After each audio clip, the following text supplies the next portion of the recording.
Hi, Graham Healy from Healy's Musculoskeletal and Healy's Lower Back Pain.com. This video I'm going to explain to you how dry needling can help frozen shoulder and neck pain. It's quite involved, so many muscles involved, so please enjoy the video and you'll get a bit of an idea of the depth of what we do in dry needling. Graham Healy, over and out. Enjoy the video. Good evening. It's Graham Healy from Healy's Musculoskeletal or Healy's Lower Back Care.com. Tonight, I'm going to explain to you there's several problems that people have. One is what they call frozen shoulder, or the thoracic area. The other thing is issues with their neck, pain in the trapezius muscles and what have you. Now, I'm doing this on a software, which I will load the link. It's the Complete Anatomy by Sevia. I think it's how you pronounce it. Anyway, there'll be a link in the blog or the chat or the video that I do, so that you can subscribe to this software if you're in anything medical. Whatever practice you've got, this is probably the best software available in the world, my opinion is. So I thoroughly endorse it. Complete Anatomy. They also have, you can download it onto your mobile phone and what have you. And I use this as a reference point for many of my patients. Okay, all right. Now let's just first of all, there's the back of a skeleton, obviously. Now I'm going to start to put some muscles on it, and we'll have a bit of a talk about these things. Now, I could break this down into isolation as I did with hip pain, but I think the upper body, I'll do an overall general video, and then I'll advertise on Facebook probably the broken down version. Okay, as we start loading the anatomy onto this skeleton, or the muscular system rather, you'll notice here the main issue with people's skeletal problems is part of the erector spinae group, which is called the multifidus muscles, either side of the spine. Now, we'll go in a bit further. Then we see here, they've got the longest thoracic muscles. Here, you've got the spinalis thoracic muscles. Right here, where I'll bring this down, you can see connected to the rear part of the skull.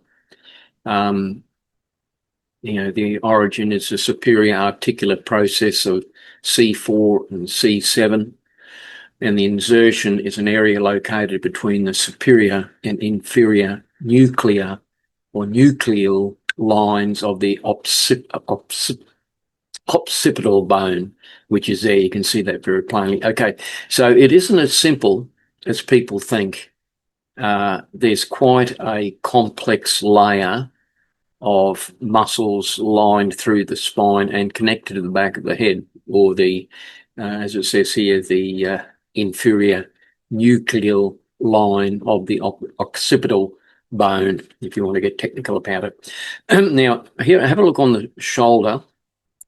I'll just bring this up here. The supraspinatus muscle. Now, the supraspinatus muscle on the shoulder, as you can see there, this actually lifts the shoulder. It's a rotator cuff muscle, and it lifts the shoulder upwards to 90 degrees and above.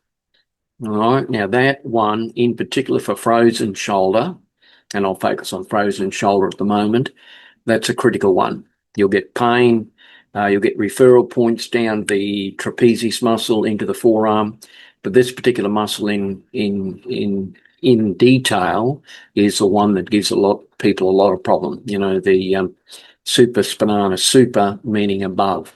Now, at the back of it, you've got the infraspinatus muscle, right? Rotates. That function there is, where are we here? Action laterally rotates the transversely and transversely abducts and stabilizes the arm. Laterally, it pulls the arm outwards, in other words. So you see that there, it rotates that joint, right? Your humeral joint here, it rotates it outwards. So this is another one that's needled with dry needling. And then underneath that, of course, you've got the teres major, sits there.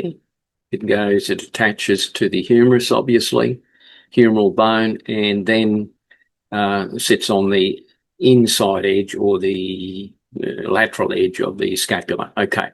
Now, when you're treating people with frozen shoulder, a lot will go to the bursas, which sit here somewhere. Let's put a bit more, we'll put a bit of, let's have a look at the, one moment, we'll see if that goes on. Connective, we're looking at connective tissue. All right, we'll put a bit more on there. A bit more. Here we go. Whoops, too much connective tissue. See this here? And there? These are the two bursas. This is a main bursa that sits over the head of the humerus. Right now, people say, okay, they got bursitis, right? Which is inflamed bursas, right? Or it could be the bursa that's sitting underneath the scapula here, all right? So that's just sitting on top of the supraspinatus, so to speak. Now, of course, you'll have inflamed bursas. That is a problem. And sometimes what they do, they inject the bursas and all sorts of things. But it's the muscles sliding over the top of the bursa that causes the inflammation 9 times out of 10. Now, what's sitting over the top of this bursa? Well, we'll add on a little bit more muscular layer. We'll add on another muscular layer. We'll go further still, further still, further still. Look out, it's the deltoid, right?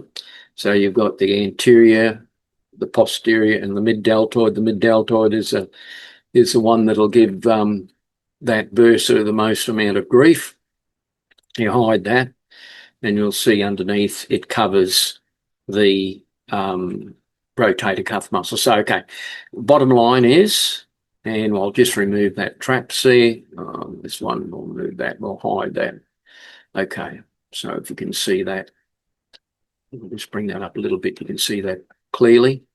So when we're dealing with dry needling, of course, we can needle the deltoid, which covers the top of the humeral bone and what have you, right? The head of the humerus, etc. But the muscles that control the motion of the humerus is actually the rotator cuff muscles. So here you've got the infraspinatus, there you've got the supraspinatus. Underneath, you've got the subscapular, which sits underneath the scapular bone. And then, of course, attached to the shoulder blade, basically, you've got the rhomboids major, rhomboids minor, and then we'll have a look over here. Now, okay, that's really enough to understand, a frozen shoulder. So with all these problems, frozen shoulder, hip pain, neck pain, thoracic pain, lower back pain, the root cause of most of it is the controlling muscles that are clamped across that particular joint. So with dry needling, we defibrillate that.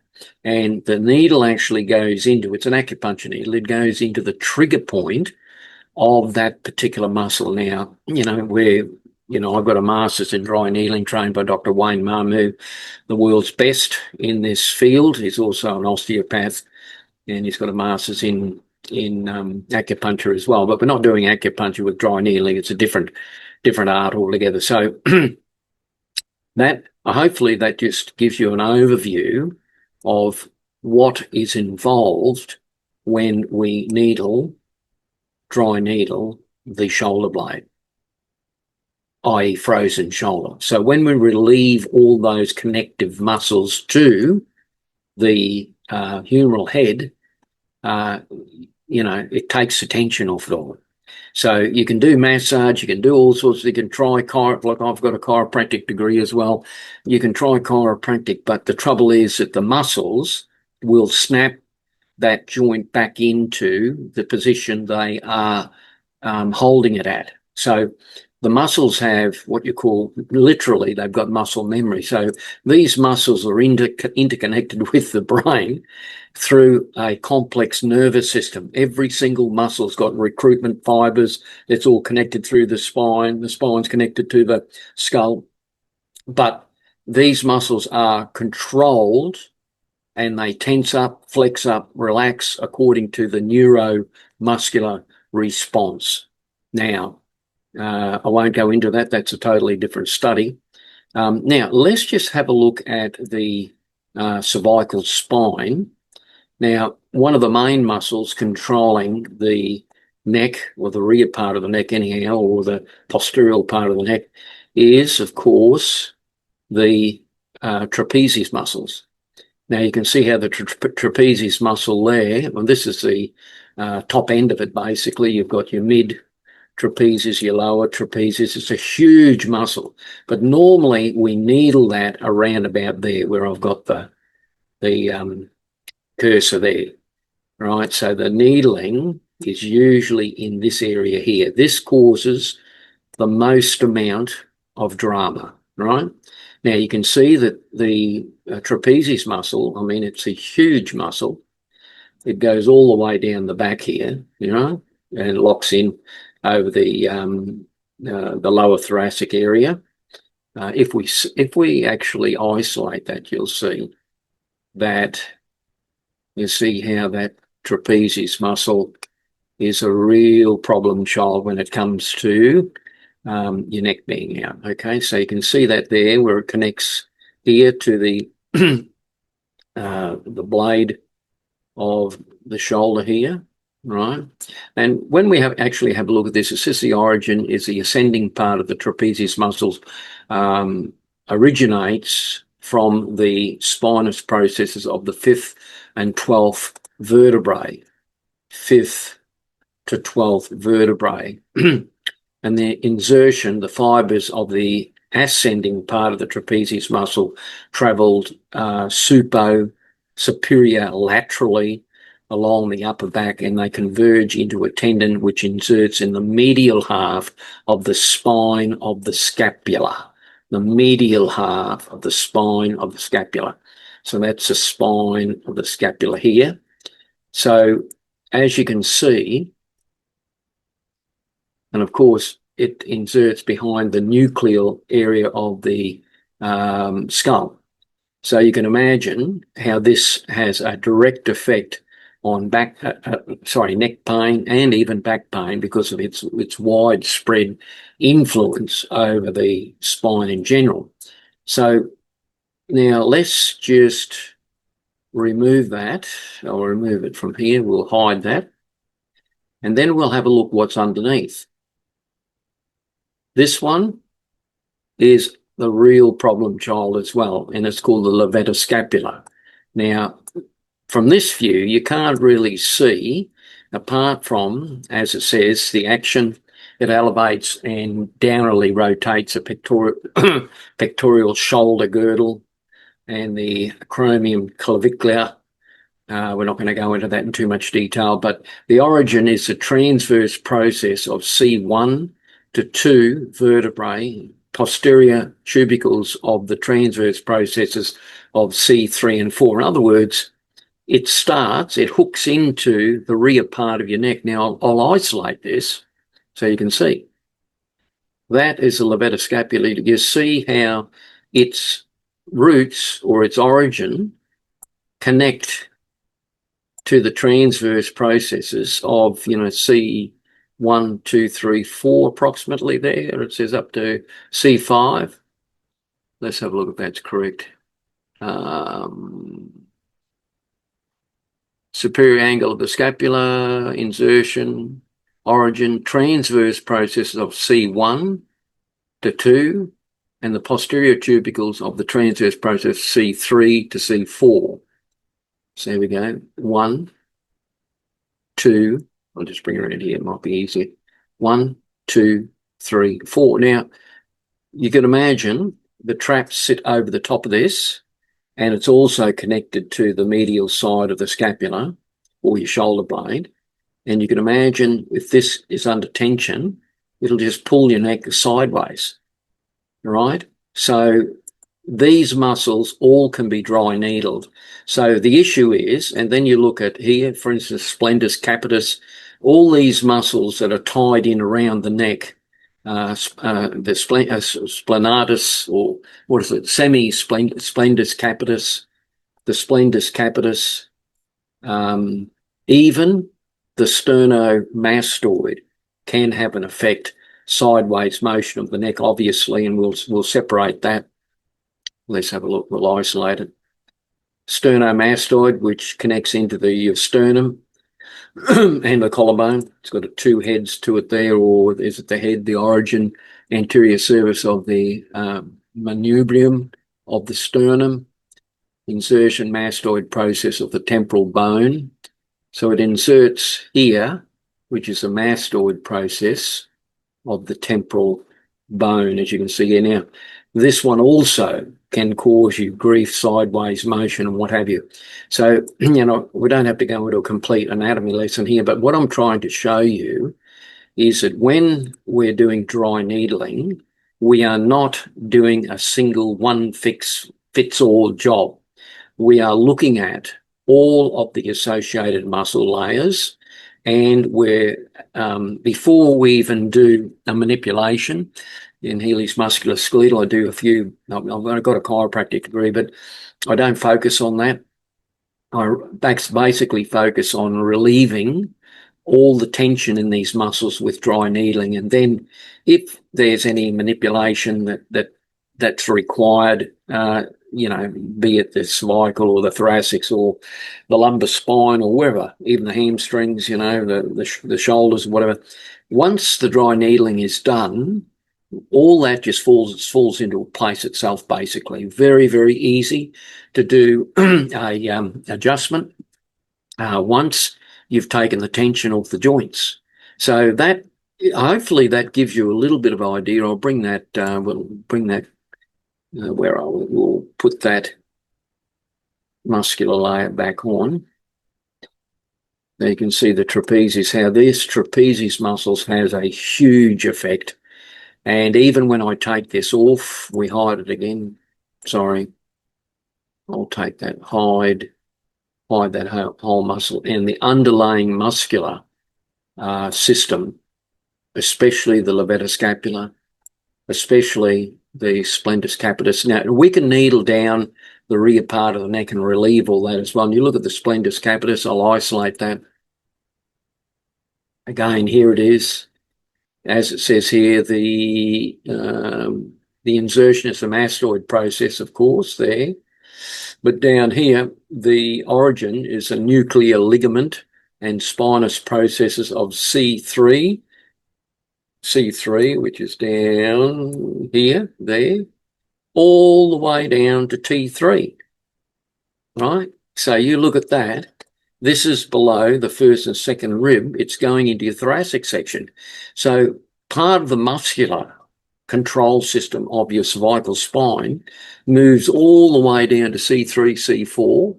So when you actually move the neck left and right and sideways and turn it, it affects the muscles down to the mid-thoracic area. So, you know, the muscles are like a cable system, and they're all connected with you know, neurons and what have you. But when we dry needle all this, it takes the tension off them. So the dry needle can take the tension off, you know, without even thinking about someone's occupation. It could be anything, you know, especially people working in offices where they've got their head forward, backwards, all this sort of stuff. These muscles are tense 24/7 a lot of the times. You know, people aren't aware of their neck positions, head position, where they're pushing forward, arch neck, you know, all this sort of stuff. What the dry needling will do, well, just remember this, it will take the tension off the particular area where the muscles are controlling it. So that's the biggest benefit of of dry needling. So today I've just covered frozen shoulder. Hopefully you understand that a little bit clearly. And all the muscles that are involved regarding the cervical spine going down. The cervical spine actually moves all the way down to about T4, which is between the bottom of the shoulder, across the middle of the shoulder blades is T4. So when you move your neck, it actually rotates in a compound sort of process all the way down to about T4. So, you know, once we get to these muscles with the dry needling, which releases the trigger points, and it has a healing effect on that trigger point because the acupuncture needle goes into the trigger point, and then I call it defibrillation. And then once they're all relaxed, if we have to do any sort of, you know, adjustment or manipulation of that particular joint, it's just easy. And I never do that unless the muscles are treated first. Unlike other, you know, practitioners, even unfortunately, even chiropractic, they'll be doing adjustments without anything to do with the muscular system. And unfortunately, what'll happen then, as soon as you get an adjustment, these particular muscles are all locked in again because they just revert back to what they meant, what the muscle memorizes its lockdown position. It'll revert back to that very quickly. So you can get an adjustment, that's great, but then the muscle will just pull it back into the same direction. So you've got to get to the root cause of it. The root cause of it is the muscular system, which locks down all the joints, and you relieve that. And you do it in a way, dry needling, I'll tell you now, from my experience and patient experience, dry needle, there is nothing better to take muscular tension off any joint than dry needling. Massage won't do it. Rolling on those balls that people do, that won't do it. But once you put that acupuncture needle into the trigger point, it defibrillates it. I can do like my calf, I do my own calf muscles, and I can watch that acupuncture needle vibrate, literally vibrate. It vibrates for about 20 minutes and then it settles down and the muscles is all relaxed. So I just want you to think about this. Every muscle on the body, from a mental to a physical. So, you know, even if you're, say, walking, right, your calf muscles are copping a lot of pumping up and down, and you might walk for miles or run. And then those muscles are in a state of soreness. They're in a state of, God, you can go into supplements and all that, which I can do, but not on this video. And that muscle remains quite tense for a long period of time. And the fastest way to defibrillate that muscle is dry needling. I remember, you know, I've been a strength athlete and all sorts of things over the years. And I used to take people for runs up Kangaroo Point stairs before it was popular. And I remember one day that I was doing sprint work myself. And after I finished the sprint work, I got back into the car and the left muscle, my left calf muscle, went into one almighty spasm. So at that time, I actually hadn't, you know, I hadn't done all the education I've done now, but I had a very good acupuncturist who knew dry needling. So I rang her, she was Asian. I said, look, can you fit me in now? And I drove the car into her surgery, and she immediately went to town with the acupuncture needles in a dry needling sense in the calf muscles, and within 20 minutes the spasms were gone. Now, had I not gone to see her, that calf muscle would have been in excruciating pain that night, and that injury would have lasted a couple of weeks. With dry needling, that's all you athletes out there that are, you know, maybe you're a professional rugby league player or something, I'll tell you, dry needling will get you back in action overnight. So it works. So, you know, just remember Graham Healy, Healy's Musculoskeletal, or Healy'sLowerBackCare.com.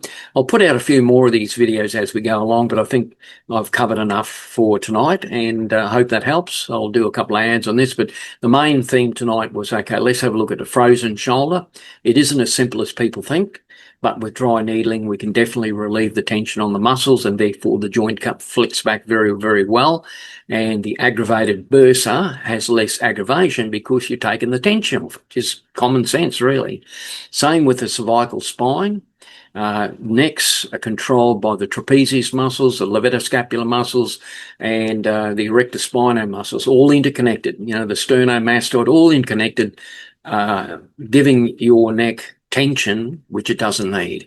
So we take the tension off, and hey, presto, oh, gee, my neck's all loosened up. And then your neck's all loosened up, it easily will go into a very mild adjustment. And any adjustments I do are all very mild, basic, and the dry needling does work. So, okay, that's Graham Healy over and out. I hope you have a great day, and we will do some more videos soon. Thank you very much for listening.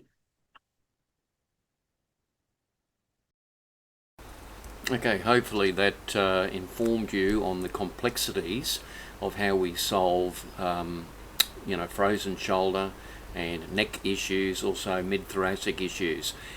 Please just go to our front page and book an appointment, and we'll see how we can help you out. Thank you very much for listening. Graham Healy over and out.